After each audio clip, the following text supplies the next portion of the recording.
Hello, and welcome to Anime Audio Commentary. Today, I'll be commenting on episode 19 of Outlaw Star. If you'd like to watch along, then start watching now.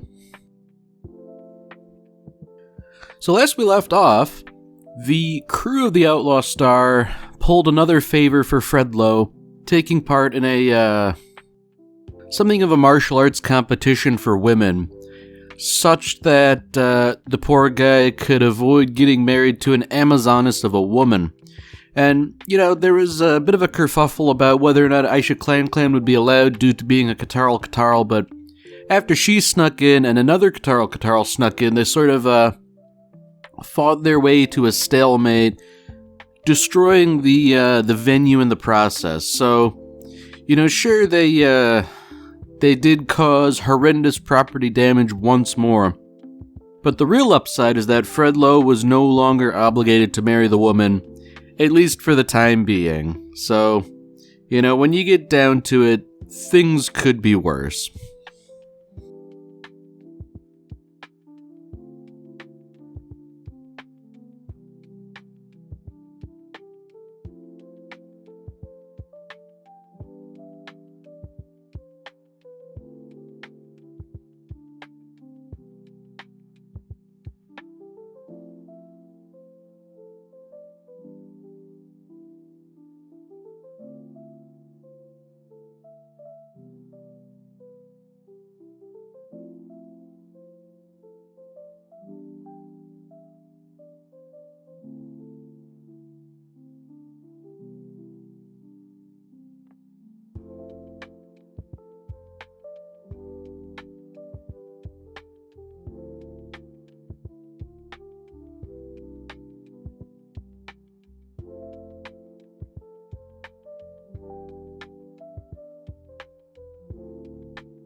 Now, according to the little stinger at the end of the previous episode, we were given to understand that Jean and Jim were going to be placed on night watch duty, sort of press-ganged by the space police, I guess, for want of a better term.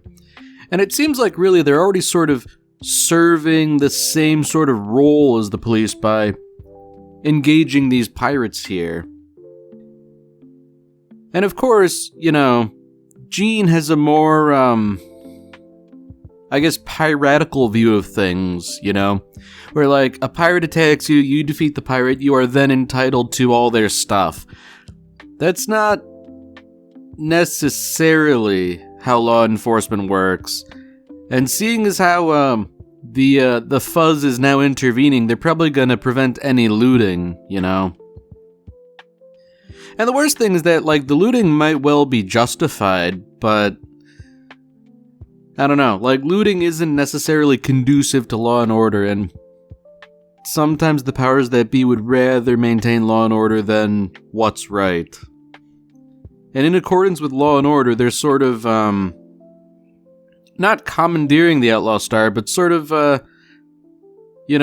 escorting them back and probably as a prelude to having some terse words with the pilots.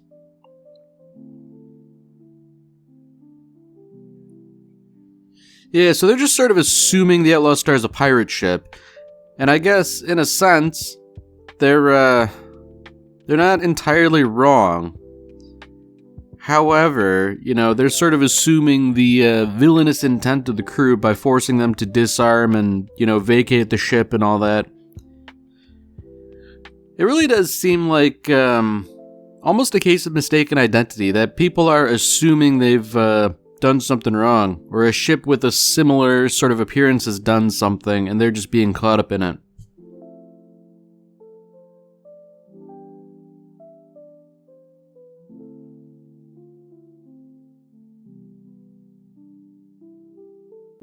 Okay.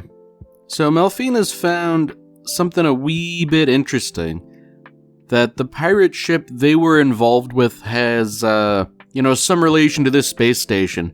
So it seems like the security services have probably been, I guess for want of a better term, enslaving pirates and forcing them to do the grunt work.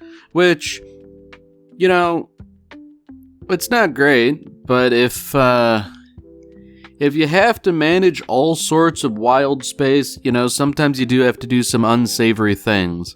Not that it's a great thing. I mean, realistically, probably the better solution to this is like issuing letters of marque, hiring privateers, people who are of a more piratical bent, but sort of incentivizing them to do good things, I mean, they would, in effect, behave as the Outlaw Star has, fighting pirates and then looting them, but the idea is you get them to do that and not do the other bad things pirates do.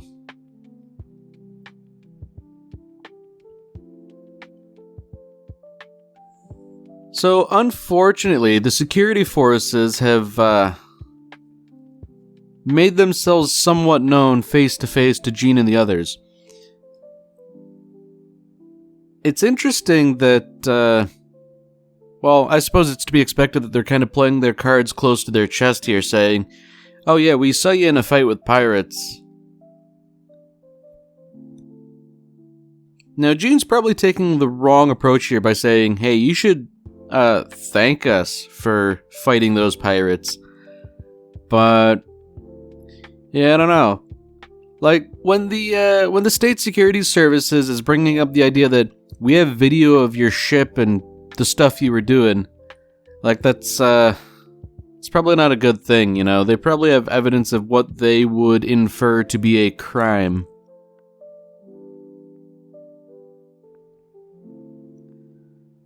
Ooh.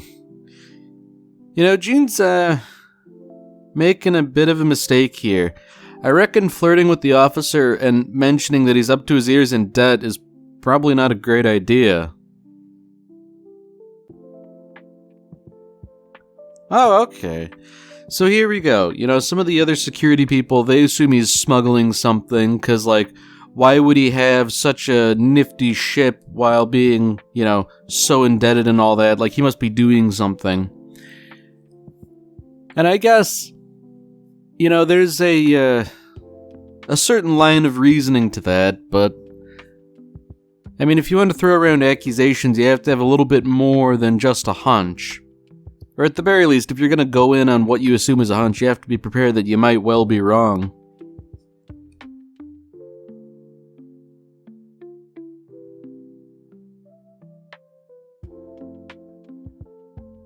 Ooh.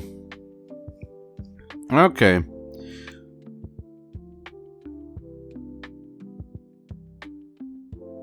Jean has surmised that the pirates are intending to attack the station. And, the interesting thing there is that, that seems kind of like a leap in logic to me. And, the security forces aren't too keen on the idea. Not because it would be a bad thing, but because it would seemingly be a foolish thing. At least some people are amenable to the idea of interrogating the pirates and finding out what's going on here, but that seems like it was kind of a heavy thing for Jean to drop without much proof, Now that said, it wouldn't be out of the realm of possibility for a pirate fleet to sort of launch a surprise attack against the station, and I feel like, though they're probably in a reasonably good position to defend themselves, there's only so much you can do if, a fleet shows up in your orbit.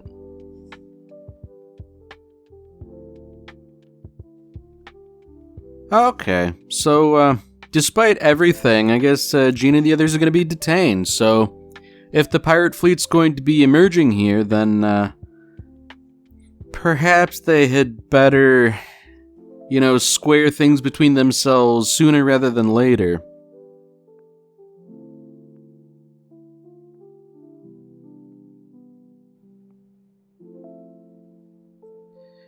Now that's interesting. You know, the state security services are interested in these pirate attacks here, you know. And it seems to me that for pirates to just show up and destroy ships like they've done here, that's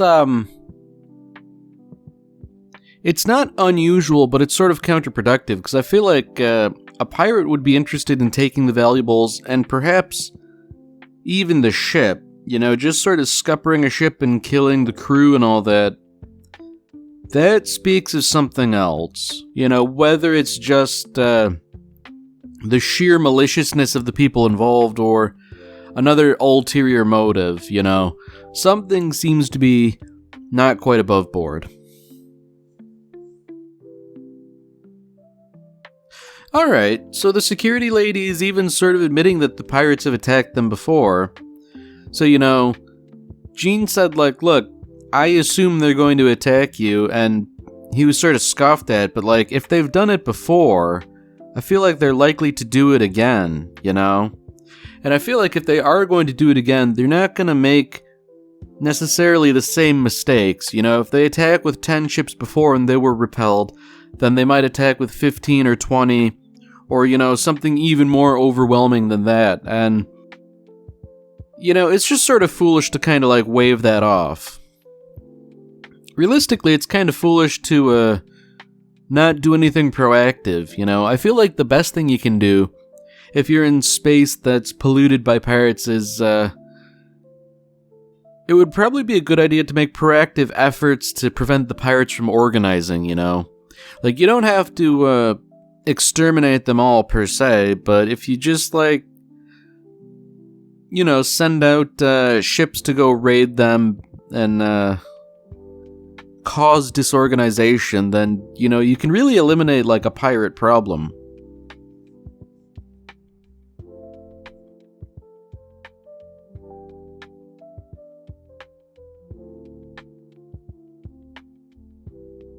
Oh dear, I think I know where this is gonna go. You know, they brought the damaged ship with the survivors on board, and they've repressurized it. So naturally, inviting a bunch of panicked civilians onto a space station's probably not a great idea initially. You know, they probably should have, like, boarded the ship and taken care of things there. However, the whole thing could well be a Trojan horse, you know? I wouldn't be surprised if pirates had sort of stowed away on board under the pretense that they could invade the station from within, lower any defenses, and then their pirate fleet friends could just rock up and take the place uncontested. So, you know, rather than necessarily being a space battle, this might be like a firefight within the boundaries of the space station itself. Although, seeing as how the station was just rocked by an explosion, I feel like the pirates didn't necessarily board the station via the ship, but instead just, well, never mind. I was gonna say they filled it with bombs and all that, but no, it seems like they are commanding the ship and are, you know, firing off missiles within the station. So, yeah, things have hit the fan pretty precipitously. Man, I bet those security services feel really, really silly for not taking Gene up on his offer to help and or share information. Well, alright, I guess they don't feel silly at all. No, instead they're accusing Gene of being a conspirator. That's rather silly. And I feel like things are only going to get worse from here because, you know, if Gene and the others fight their way out, even if they do fight off the pirates, you know, they're still going to be under suspicion, or at the very least treated poorly despite their help.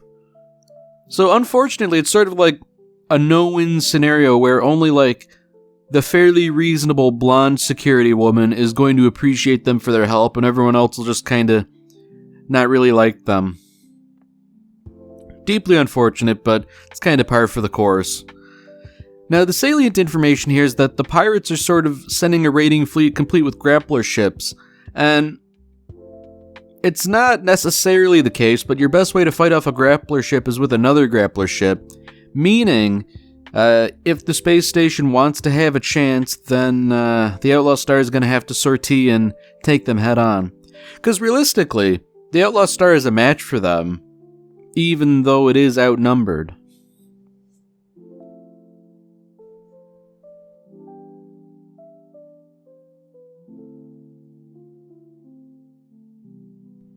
Alright, so Mr. Dinosaur Security Serviceman might be learning a bit of a lesson here.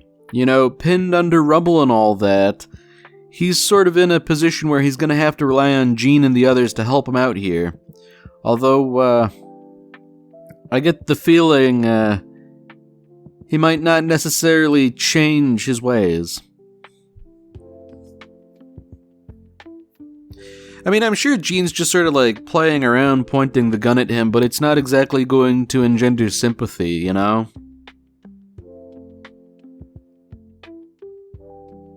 I like how we cut away for those gunshots just to make it look like Gene maybe shot the guy in the head. Like, I think it's, you know, really reasonable to assume that he wouldn't do such a thing. At least not to this guy, but... you know, we always have to kind of add a little bit of a fake out, just because, you know, you want to keep the audience on their toes.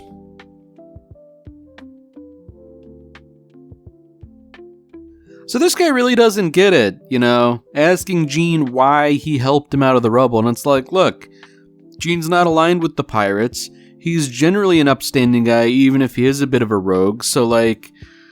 you know, you can kind of count on him to do the right thing when the chips are down, assuming that you yourself are, like, not a nefarious person and you're dealing with nefarious people. So the trouble is, the security services are really in a bind. You know, that civilian ship they brought in, it's still uncontested, firing its weapon systems, and they have no real way to deal with it. And then there's also the pirate fleet coming in, so, they've got some real problems. Because, like, if they don't take care of the civilian ship, there's not much they can do. And I feel like the only way they can do anything is to, probably gather their forces and try to, board the ship forcibly, which, you know, that's, it's probably not a good idea in the long run. Like, it's probably the only thing you can do, but odds are it's not gonna be, very good for one's health, you know? Essentially charging a fortified position with determined defenders who, have it in for you, you know? Like, the first guy through the breach is probably dead, but... ooh. Okay, so Jim and Aisha, they're like, oh yeah, we're gonna get out of here, lady security agent, like, we're not gonna help you, but Gene says, oh no guys, we are in fact going to help. It's weird that, well, maybe it isn't. I guess Jim's being more pragmatic, where it's like, hey, you guys treated us poorly, we're getting out of Dodge, but Gene, at the very least, has the sense of honor to, you know, turn around and try and help the people who are at least, you know, kind of on the right side of things. You know, he did manage to blow up the civilian ship, which hopefully didn't have any civilians left. It likely didn't, but you never know. But the question still remains about the approaching fleet. At least the security forces are willing to play nice now, you know, sharing data about the oncoming fleet so that Gene can fight them officially, or efficiently rather. Oh dear. You know, it's probably never a good thing when you scrape your hull on, like, a breach in a space station. Like, that's probably not good for the structural integrity. And if there's one thing you really, really don't want in space, it's probably a hull breach. Now, the interesting thing is, despite the Outlaw Star being largely disarmed in terms of ammunitions, I guess I find it interesting how much larger the Outlaw Star is than the other pirate ships. Because, like, they're almost like fighters in comparison.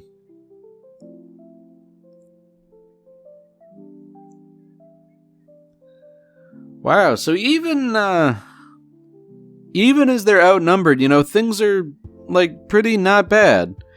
You know, with enemy ships firing missiles and countering it with what look to be missiles from the other ship and all that.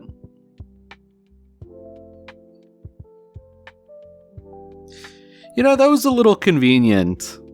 You know, the idea was that 20% of the missiles would impact on the Outlaw Star, but Jim, managed to hack the fighter they captured at the last minute. Like, I guess it's not that big a deal, but, I don't know, to be able to hack the mainframe computer in less than, 15 seconds and just sort of, fire off their weapon systems in such a way to defend the Outlaw Star, I don't know, not a big fan of that. I feel like maybe a little bit of missile fire wouldn't have been a bad thing.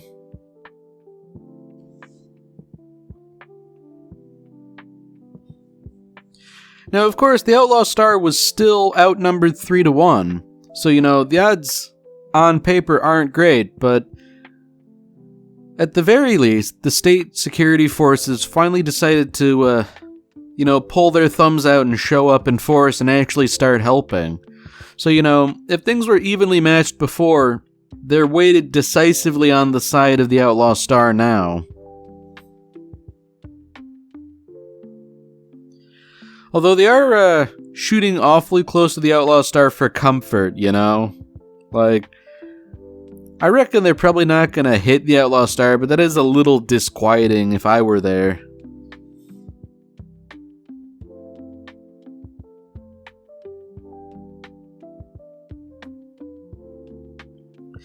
Now that's something, normally a grappler ship is used for, grappling, but to just punch a ship like that,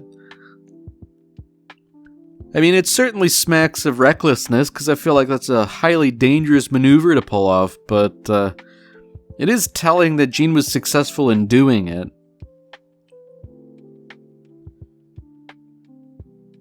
Wow, so in the end, it seems like the security forces are actually paying Gene for his help.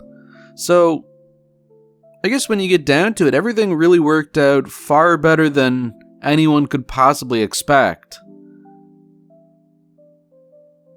And I guess, the lizard guy, he's being helpful too, saying look, I didn't see anything about this suspicious stuff you were doing, so yeah, we'll pay you and you guys can go do your own thing. It's nice in a way, although it is to be expected seeing as how Gene opted not to shoot the guy in the head.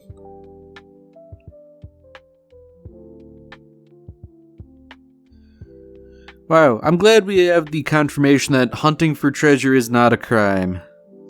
So I guess, Gene and the others are in the clear now. They can keep pursuing the galactic ley line without being bedeviled by the security forces. If nothing else, hopefully they've, made something of an ally, even if it doesn't really come up in the future.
Alright, well that's it for this episode.